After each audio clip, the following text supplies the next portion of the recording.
Hello guys, magandang umaga. Ito ngayon ang sitwasyon dito sa Commonwealth Avenue. Matinding traffic dito guys. Mula Techno Hub papuntang Belcoa to Circle. Talagang dagsaan yung mga sasakyan dito. Kaya kayo kung papasok kayo sa trabaho ninyo, mag-adjust kayo ng oras kasi uubusin yung oras nyo dito sa traffic. Malilate kayo sa trabaho pag hindi kayo mag-adjust ng oras.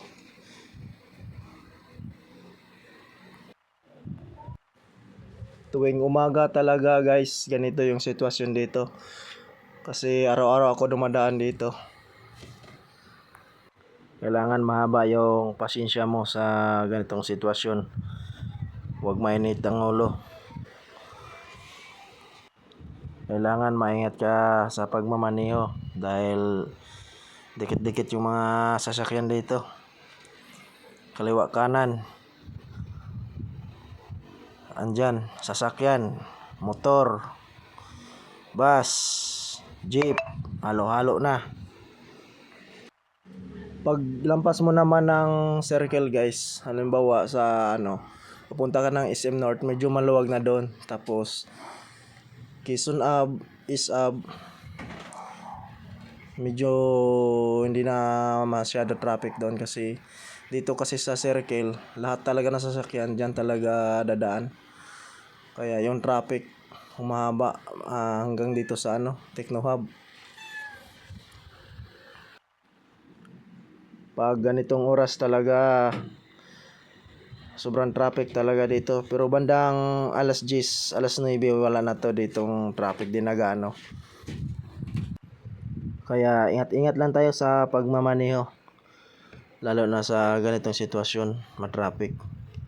Dahil di talaga maiwasan yung magkasagian dahil dikit-dikit yung mga sasakyan.